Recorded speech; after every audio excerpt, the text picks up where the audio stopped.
जय हिंद फ्रेंड्स। देखिए, हमको आप लोगों से एक चीज का मसला रहता है। आप लोग सब्सक्राइब नहीं करते हैं और वीडियो को शेयर नहीं करते हैं ताकि दूसरा स्टूडेंट पढ़ सके जो 12th वाले लोग हैं, जो लोग बायो लिए हैं, 2024 का एग्जाम देने वाले हैं, ताकि हम भी देने वाले हैं 2024 का एग्जाम, हम भी देने वाले हैं बायो का। तो देखिए, आप लोग शेयर करिए ताकि दूसरा स्टूडेंट पढ़ सके। देखिए, इसमें बिना सपोर्ट का अच्छा नहीं लगता है। सपोर्ट मिलता है ना, कोई भी काम अच्छा लगता है। एक बात याद रखिएगा, तो आप लोग सपोर्ट करिए। देखिए, आप लोग के चलते तो ये कहाँ कहाँ आदमी जा सकता है। तो आप पे भरोसा है, आप लोग सपोर्ट करिएगा। देखिए, आज हम समझेंगे प्रो फर्टिलाइजेशन यानी निषेचन पश्च घटनाएं। निषेचन पश्च घटनाएं। देखिए, निषेचन पश्च घटनाएं जो होता है ये कितने प्रकार का होता है? ये दो प्रकार का होता है। एक होता है युग्मनज और सेकंड होता है एम्ब्रियोजेनेसिस यानी भ्रूणोद्भव। तो हम सबसे पहले जाइगोट के बारे में समझते हैं, युग्मनज के बारे में। देखिए, युग्मनज जो होता है, युग्मनज दिखाई दे रहा है, लाइव पढ़ रहा है।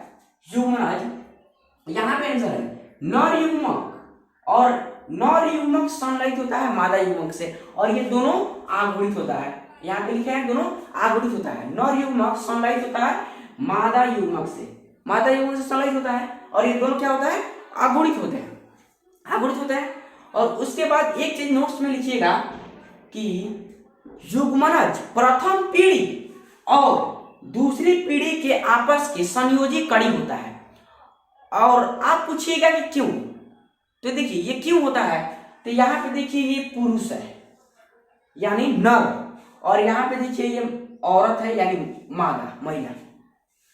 तो ये देखिए, नर जो है नर युग्मक का निर्माण करता है, यानी पुरुष नर युग्मक का निर्माण करता है, और औरत जो है महिला, ये मादा युग्मक का निर्माण करती है। जब ये दोनों संलयित होता है आपस में, ये आपस में जब संलयित होता है तो क्या बनता है? युग्मनज बनता है। युग्मनज बनता है। ये संरचना जो दिखाई दे रहा है ये युग्मनज है, ये युग्मनज बनता है। उसके बाद कुछ सम प्रोसेस के बाद ये नई संतति का निर्माण होता है। कुछ प्रोसेस के बाद नई संतति का निर्माण होता है। अभी देखिए, और ये जो है ये आ जाएगा आपके सेकेंड जनरेशन, सेकेंड जेनरेशन, यानी ये जो ये द्वितीय पीढ़ी में आ जाता है। किसमें? द्वितीय पीढ़ी में। गर्मी बहुत ज्यादा है, गर्मी का मत पूछिए, गर्मी तो बहुत ज्यादा है, लगता है सूर्य देव हम लोग को अफ्रीकन ही बना देंगे। देखिए, ये सेकेंड जनरेशन में आ गया। एक बार और देखिए ताकि आपको समझ में आ सके। नोट से पहले यहां से देखिए, आंसर से नर युग्मक आगुणित संरचना होती है, और ये मादा युग्मक से संलयित होता है। नर युग्मक संलयित होता है मादा युग्मक में। तो ये देखिए, युग्मनज प्रथम पीढ़ी और दूसरी पीढ़ी के आपस के संयोजी कड़ी होता है। कड़ी के कड़ी यही होता है। तो जैसे नर युग्मक का निर्माण किया, ये प्रोसेस, और मादा युग्मक का निर्माण किया, तो जब संलयित हुआ तो क्या बना? युग्मनज बना, युग्मनज बना। और उसके बाद कुछ प्रोसेस के बाद एक नई संतति का निर्माण कर लिया। तो ये देखिए, ये किस में आ गया? सेकेंड जनरेशन में, ये द्वितीय पीढ़ी में आ गया।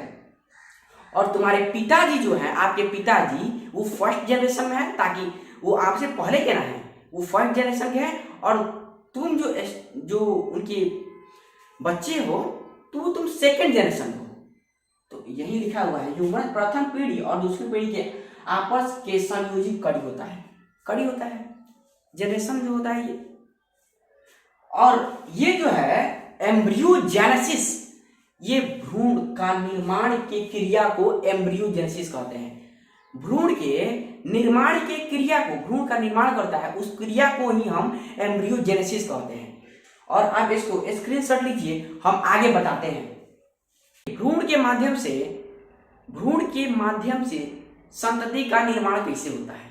अब आप ये समझिए। देखिए, ये भ्रूण का विकास ये कितने प्रकार का होता है?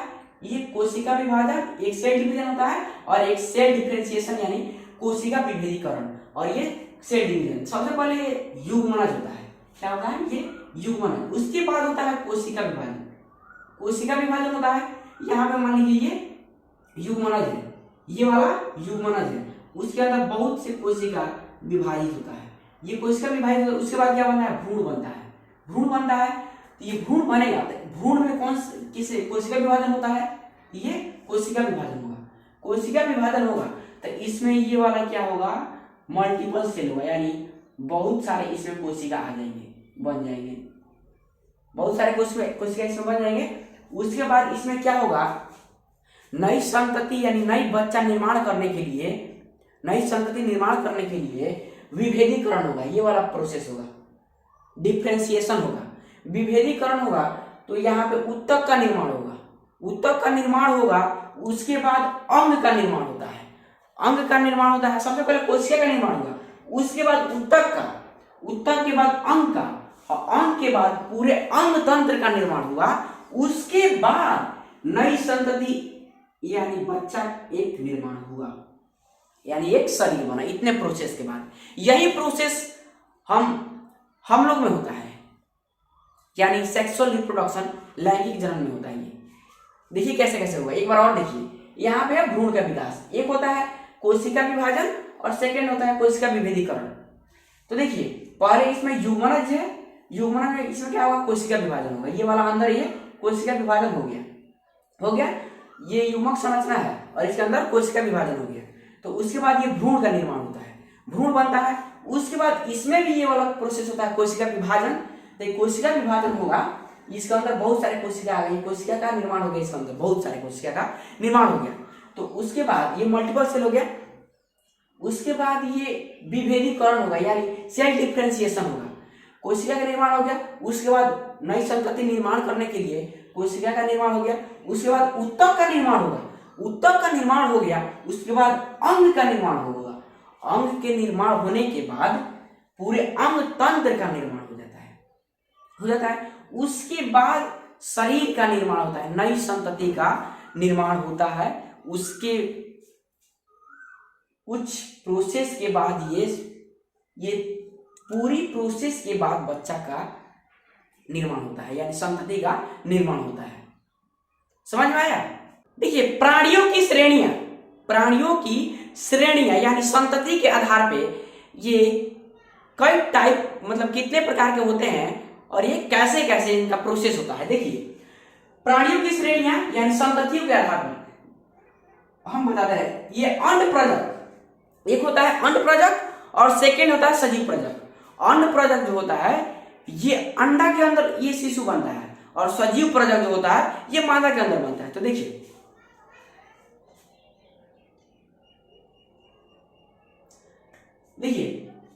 सजीव प्रजक जो होता है, सजीव प्रजक ऐसे जीव आते हैं, सजीव प्रजक में ऐसे जीव आते हैं जो शिशु को जन्म देता है।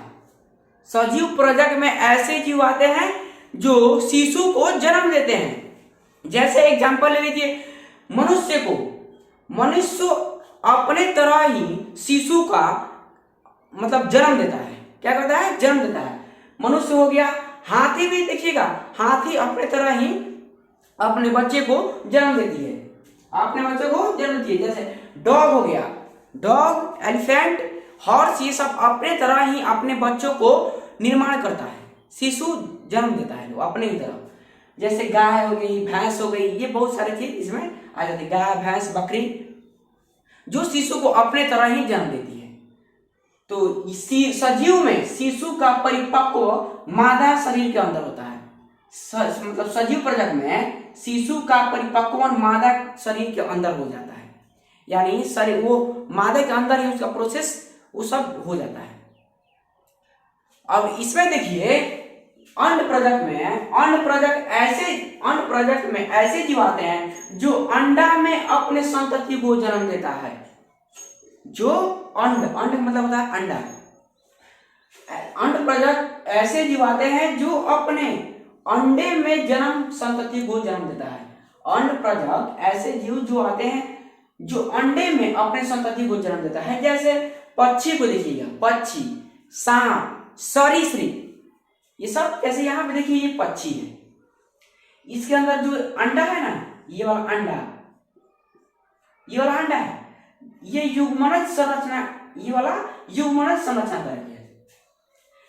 सबसे पहले क्या कर लेती है, मादा युग्मक संलयन कर लेती है, उसके बाद युग्मन संरचना की तरह हो जाती है। उसके बाद क्या करती है, ये अंडे को बाहर निकालती है, अंडे को बाहर निकालती है। अंडे को बाहर निकालती है, इसके अंदर पोषक पदार्थ होता है जो परिपक्व होता है बाहर होता है। उसके बाद वो गर्म करती है, मतलब कोई भी पक्षी अंडे के पास बैठकर गर्म करती है और ये शिशु कुछ मतलब लंबी प्रोसेस के बाद इसमें चूजे निकलते हैं, यानी इनके जो संतान होते हैं ये चूजे निकलते हैं, अंडा टूटता है उसके बाद निकलते हैं। तो देखिए शिशु का परिपक्वन अंडे के अंदर होता है, इसमें शिशु का परिपक्वन अंडे के अंदर होता है और सजीव में शिशु का परिपक्वन मादा शरीर के अंदर होता है। समझ में आया? तो देखिए ये आप लोग लिख लीजिए, ये पक्षी हो गई, जितने भी पक्षी हैं, जितने भी बर्ड्स हैं और सांप हो गया, ये सब किस में आते हैं, अन्न प्रजक में, जो अंडे के अंदर अपने शिशु को जन्म देता है। जो अंडे के अंदर अपने शिशु को जन्म देता है वो अंड प्रजक होता है, और जो सजीव के अंदर जो सजीव होता है वो मादा शरीर के अंदर शिशु को जन्म देता है, वो सजीव प्रजक होता है। समझ में आ गया? तो स्क्रीनशॉट ले लीजिए। देखिए लैंगिक जनन की प्रवस्थाएं ये तो समाप्त हो गया, इन हो गया। देखिए इसमें था पहला निषेचन पूर्व घटना, और निषेचन पूर्व घटना में युग्मक जनन, उसके बाद युग्मक स्थानांतरण ये हो गया, और निषेचन में था नर युग्मक और मादा युग्मक का संलयन होता है, उसे निषेचन कहते हैं। और थर्ड जो है निषेचन पश्च घटना, इसमें युग्मनज बनता है, उसके बाद भ्रूण का निर्माण होता है, उसके बाद एक नई संतति का निर्माण होता है यानी बच्चा का। तो यहाँ पे हमने एक फिगर बना दिया है, डायग्राम बना दिया है। तो देखिए आप लोगों से एक चीज का मसला रहता है कि आप लोग सपोर्ट करिए, सब्सक्राइब करिए और लाइक और शेयर करिए, ताकि हम लोग को भी कुछ प्रोसेस हो सके। तो जय हिंद।